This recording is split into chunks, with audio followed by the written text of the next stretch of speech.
Estamos aqui com a Raquel Servo. Seja bem-vinda, Raquel. Obrigada. E aqui nesse... Vou colocar aqui.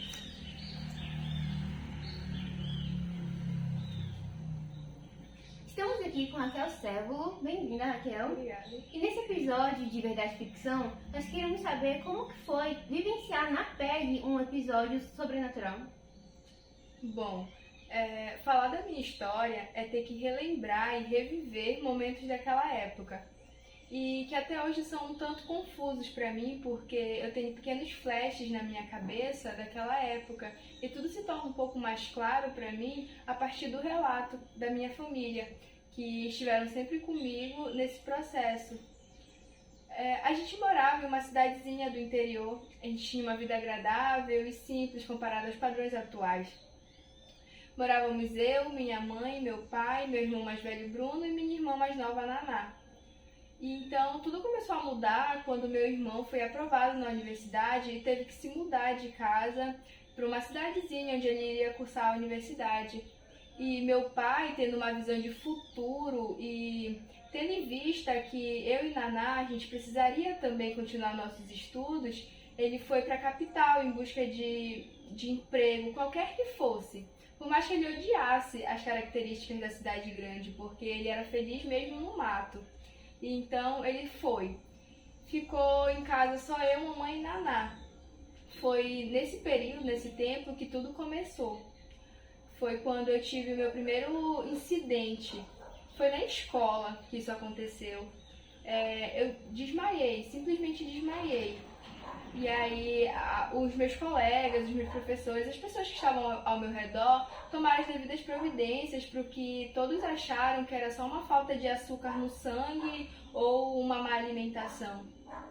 Então eu fui para casa e tudo bem. Só que na semana seguinte aconteceu novamente enquanto eu voltava para casa caminhando. Eu simplesmente desmaiei. E aí então isso foi acontecendo com mais frequência e chegou a evoluir para pequenas convulsões. E ninguém sabia o porquê. Então, os meus pais, preocupados com a situação toda, me levaram ao médico para que fizessem exames para ver o que estava acontecendo.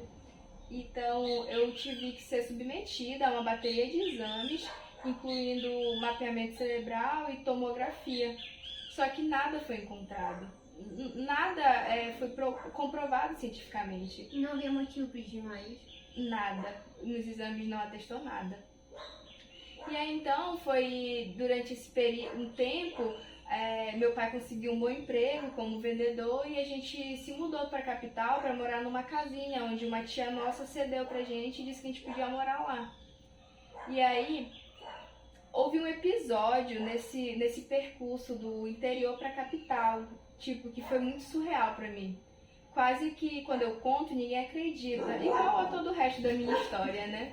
E então a gente vinha na estrada, já estava tarde da noite, e eu juro que eu vi algo na estrada. Eu tenho quase certeza que eu vi. E eu senti o impacto do carro quando meu pai bateu naquele negócio que tinha lá no meio. Só que eu não consigo identificar o que.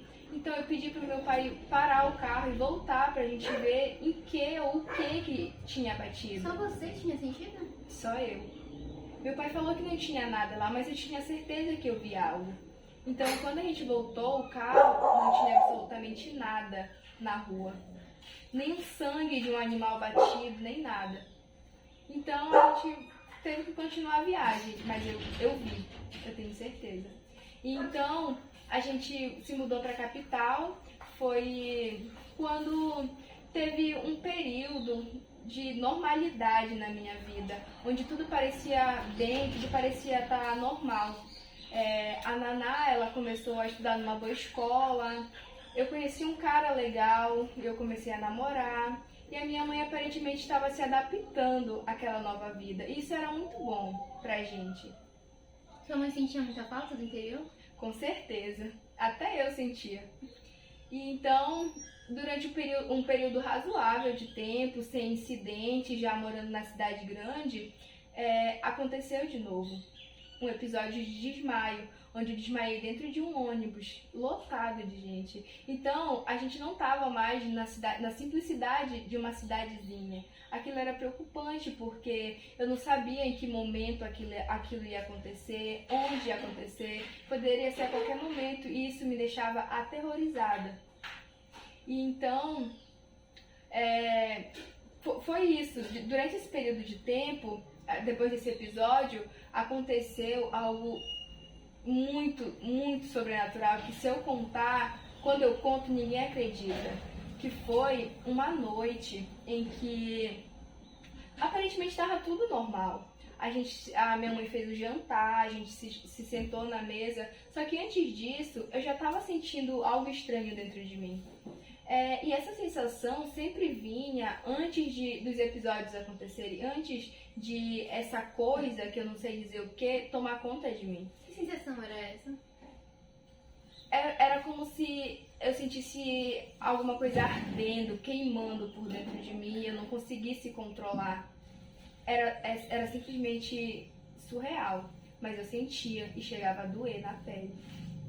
Então, nessa noite do jantar, eu não estava me sentindo muito bem, então eu disse para minha mãe que subiria para o meu quarto.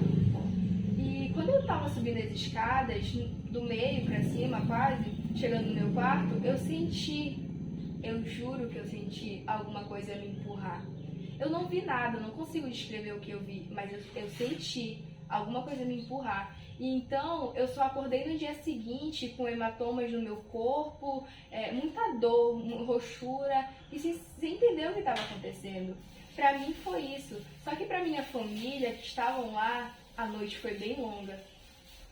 Ainda nessa noite que isso aconteceu, a minha irmã, o meu pai e a minha mãe que estavam lá em casa me contaram que depois que eles me colocaram na cama para eu descansar, depois de eu ter caído da escada, eu acordei no meio da noite e disse que tinha tido um sonho com meu avô.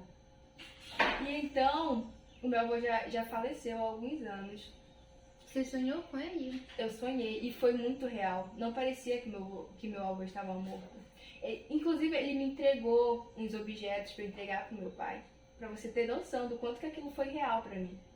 Então eu vou pro quarto do meu pai e entrego pra ele, e ele fala que é pra eu voltar a dormir e que vai ficar tudo bem. Então eu volto pro meu quarto. Só que eu sinto quando algo dentro de mim me consome, me possui, e eu simplesmente esqueço de tudo. Eu não lembro, é como se fosse um apagão na minha mente dessa noite.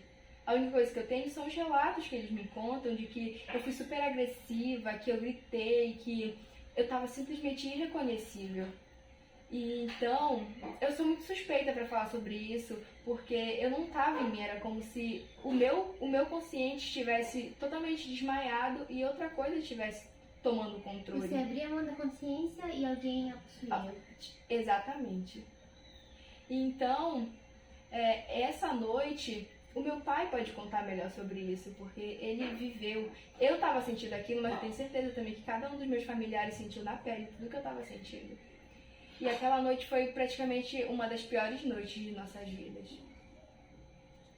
Depois disso, a gente ficou muito sem saber o que fazer, sem explicação.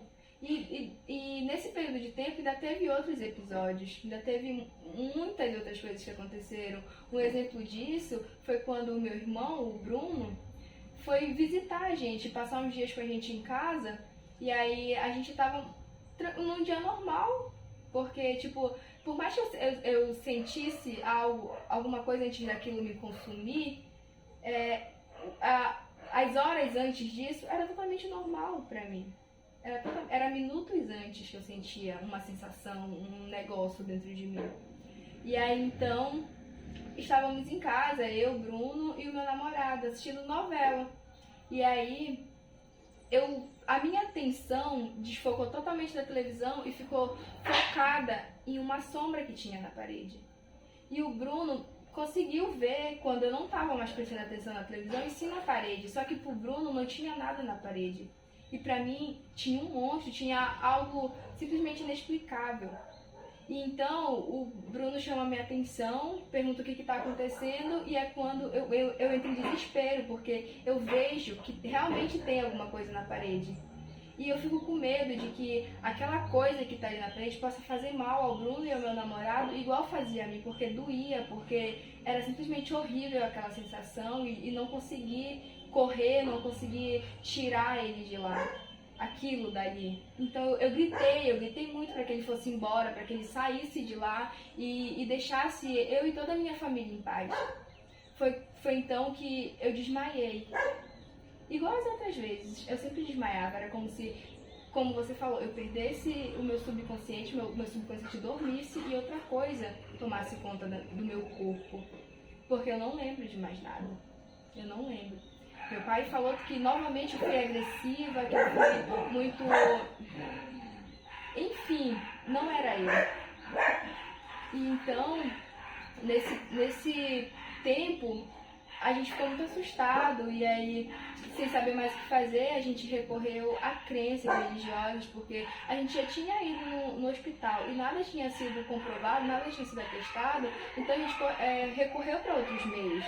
A gente foi em centro de espiritismo, terreiros de macumba, igrejas evangélicas e foi na igreja católica que eu consegui sentir uma certa paz dentro de mim. Foi quando a minha família em si, a gente já participava da igreja católica, porém a gente estava afastado devido a alguns acontecimentos. Inclusive essas coisas que vinham acontecendo comigo.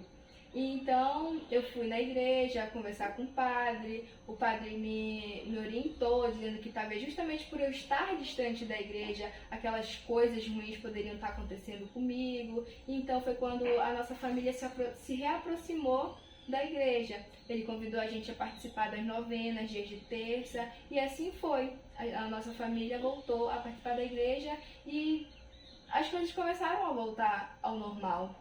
Então sua família teve um papel fundamental nisso tudo, né? Com certeza. A minha família nunca me deixou sozinha. A minha família nunca me abandonou. E apesar de o meu irmão Bruno não acreditar muito no que estava acontecendo, porque ele já era mais adaptado a essas atualidades por conta da universidade e tudo mais. E foi só nesse episódio que ele realmente viu o que está acontecendo comigo que ele foi acreditar. Então, ele sempre esteve do meu lado, minha família, me apoiando e nunca duvidaram do que eu estava realmente sentindo. E foi quando a gente foi para a igreja, a nossa família se reuniu novamente e isso foi muito bom, esse tempo em que as coisas voltaram ao normal. E então, eu consegui construir uma família, conquistar as minhas coisas, tive 2 filhos, me casei, consegui construir minha casa do jeito que eu sempre quis. E as coisas aparentemente estavam normais. E eu queria acreditar que estavam, porque eu já estava cansada de viver aquele passado obscuro, onde eu já não tinha mais amizades, não tinha mais relacionamentos e, de certa forma, querendo ou não, aquilo tudo que aconteceu comigo afetou a minha família e a mim. E então, já morando em uma outra cidade, com meu marido e os meus filhos, eu encontrei uma vizinha minha. Tinha uma vizinha, a gente foi conversar e ela me falou que ela sentia algumas coisas, ela falou que ela sentiu algo em mim, sentiu que tinha alguma coisa me acompanhando e que isso poderia me prejudicar. E eu não quis levar a sério e simplesmente ignorei, pensando que também essa fase da minha vida, de coisas ruins, já tinha passado, já tinha tudo o que tinha de ruim para passar, já tinha passado. Foi quando, algumas semanas ou meses depois, o meu marido me deixou. Ele prometeu que nunca ia faltar nada para os meus filhos e disse que o problema não era eu, mas não dava para continuar pra gente continuar junto.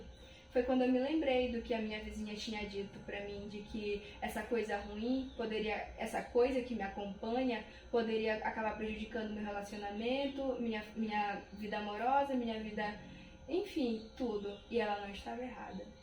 Aconteceu exatamente isso. Caramba, gostou? Uhum.